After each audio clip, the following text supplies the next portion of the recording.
Things are let me try that again. Things are about to get very interesting in the U.S. economy.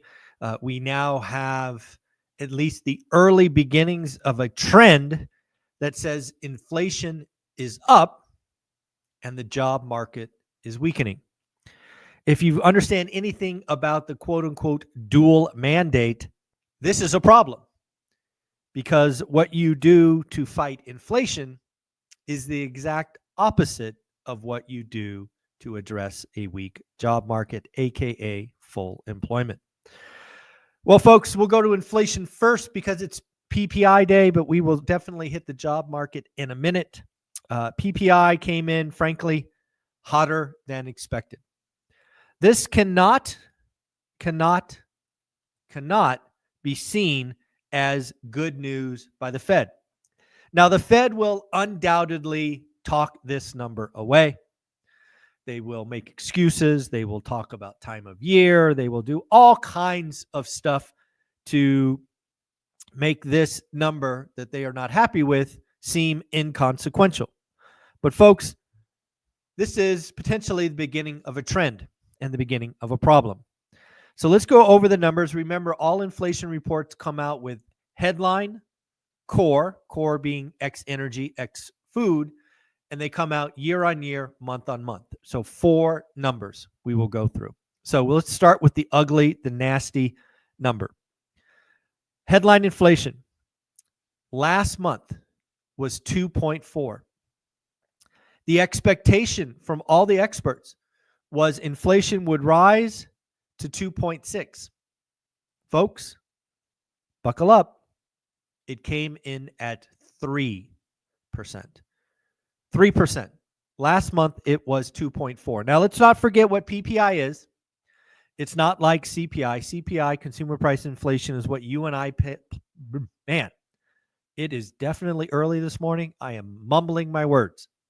Try this again. CPI is what you and I pay at the grocery store. PPI is what the grocery store pays the wholesalers. So again, it's kind of a leading indicator. A rise in PPI does not necessarily mean CPI will go up. Now, how can that happen? Well, there is a chance that margin is eaten by the retail seller. So again, it's not quite a direct or a certainty, but it is an early indication. Now let's talk about month-on-month headline. Last month, 0.2. Expected, 0.2. Actual, no bueno, 0.4. So in essence, headline missed across the board, and not by a little bit.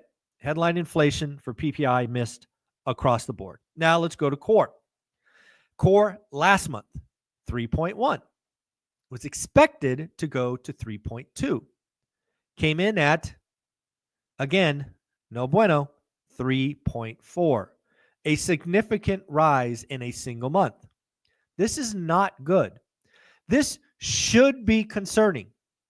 But because I expect the Fed to want to cut, again, according to the CME Watch tool, it is a 98% chance that the Fed will cut next week.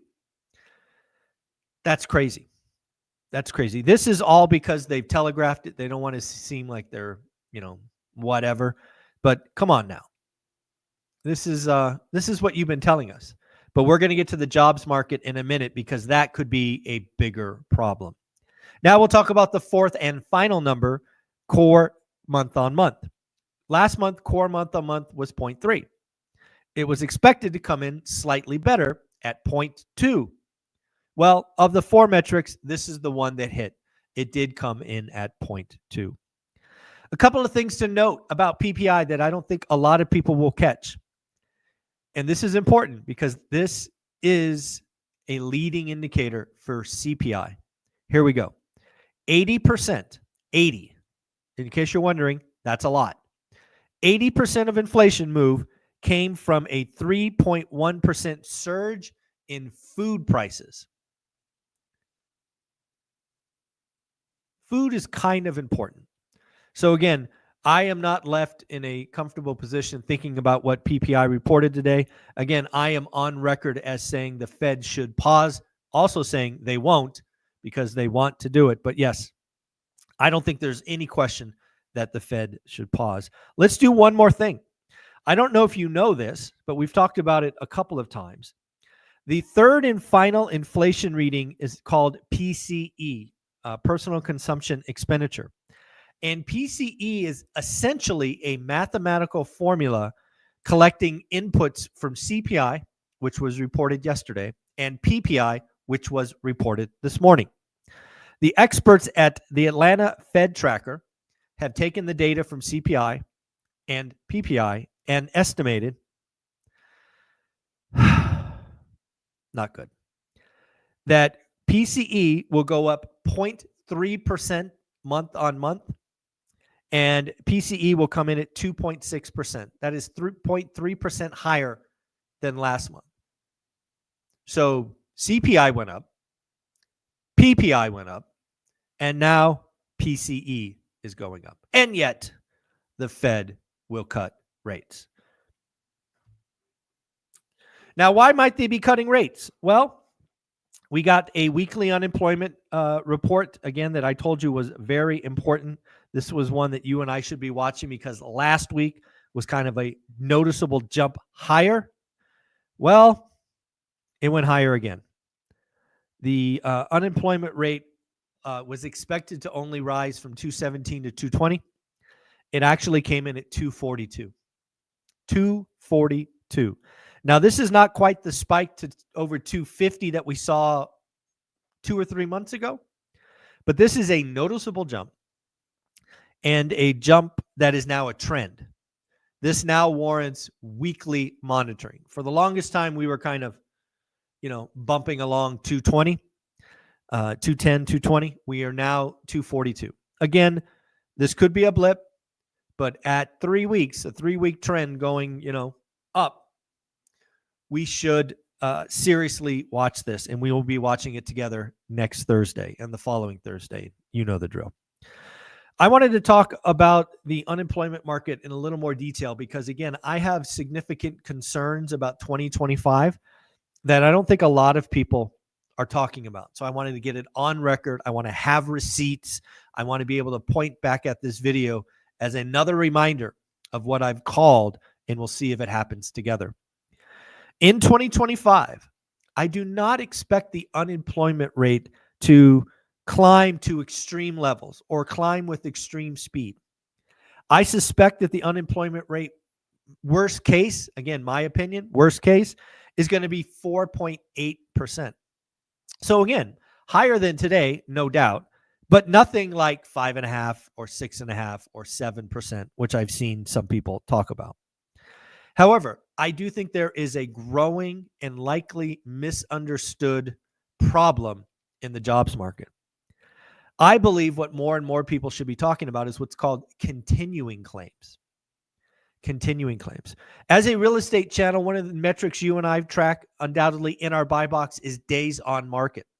How long does something stay available? In the unemployment world, that is called continuing claims. It means you are on the receipt or getting, you're still unemployed week after week after week. So I expect continuing claims to rise meaningfully. Again, think about what I'm saying. I don't think the unemployment rate goes up very high, but if you get unemployed, your tenure, your duration on the unemployment rolls will go up. I do not know what the average is today, but let me give you an example of how bad it might be. If you look at the unemployment duration today, and let's call it again, as an example, 8 weeks. You're unemployed 8 weeks. I see it as extremely reasonable that it might double to 16 weeks. Again, folks, I probably have PTSD from 1981, 1982. Again, sometimes you can't run away from your history and your baggage. I get it. I'm biased. It is seemingly so much like the early 80s. It is frightening to me. So again, I'm going to go and try to figure out what the average duration today is on unemployment, because I think by this time next year, so 12 months from today, so, oh, wow, it'd be 12, 12, 25, duration could double. So again, I think that's what the Fed is starting to see in their data. And right now it appears that the Fed is most concerned about the job market. Again, we have inflation going up and the job market weakening. The question is, how severe is inflation? How severe is the weakening? I think this is what the Fed is going to use to cut next week and then probably go on pause for a while. That is just where we are. I do want to congratulate two more amazing people for joining school. I want to congratulate and thank Bill and Denise. Yes, two more school members. Remember, when you joined school, you were getting in a community of roughly 350 amazing investors at all different skill levels. You may just be a total novice and have interest. You may be experienced with one or two or three, and you might have a decent sized portfolio. You might be a flipper. You might be a home builder. You might be buy and hold. You might be short-term rentals, mid-term rentals. Doesn't matter. The community we are building at one rental at a time is for all. We already have 5 accountability groups. I am looking for folks to join that would like to do out-of-state investing. I think that would be a great weekly call. And again, an area I have zero experience is in short-term and mid-term rentals. I would love to have a go-giver join and probably partner with one other person so that's dual heads and help create 2 more, masterminds or accountability groups, whatever the 2 of you decide. I think that would round out the accountability groups. Just to talk about an accountability group, Frank did, I think, his 21st or 22nd week in a row. And again, any topic is fair game. They talked about yesterday cannabis dispensaries in a mixed-use commercial building. That ought to be interesting. Can you think about a cannabis store on the bottom and units up top? That could get interesting. How about a comparison of Appfolio, Buildium, and Doorloop? Again, 3 applications I have zero experience with, but because this is an accountability group, others have, and they've started talking about it. And then finally, people are really making plans for the ORAT event. They are getting together at different hotels, making plans for the night before and the night after. Let's talk about who should be coming to Vegas, because I think there is a big misunderstanding. Why do newbies need to be there? Folks, newbies need to be there because they need to get in the right rooms. They need to see it's possible. They need to ask questions. They need to see that they are not alone. If I could do anything for a newbie that's getting started and serious, is get your butt to Vegas, get in a room with 300 plus other people doing the work, and just see how the vibe shifts. And of course, introduce yourself, make some friends, and ask lots of questions. Couples, you need to be there together if you can. Again, I'm paying specific attention to couples. We are having one open day 1 and day 2. There are lots of amazing couples that come to these events. Again, network, meet, see that you are not alone. Why do folks with their small portfolios, 1 to 4, right? The people that are in the suck. I have never hidden the fact that the first 5 years suck. The best thing you could do if you are in the suck is get around other people that are in it and other people that have been through it. You need to see that the pain ends, that the surprises end, that you get better. And then finally, if you're a very experienced investor, you've been doing this for decades, it's always nice to get in rooms with other people who have done that, to talk with speakers, to network, to share your gift. This is a community of go-givers and people that love to be there. So I hope to see you in Vegas. Tickets are selling faster and faster. So don't miss out. Get the tickets. I think we're like 60 days away. We're basically 2 months away from the event, which is pretty concerning because I have to still buy a lot of stuff. Let's talk about real estate and active inventory. I think active inventory is something that is very important. It gives buyers, you and me, the opportunity to look at lots of stuff. It allows us to find motivated sellers. But did you know, and I think this came from Logan at Housing Wire, so kudos to him, 40% of active inventory growth is from 2 states. So again, we've heard a lot of people point at the rapid growth in active inventory as a sign that a crash is coming.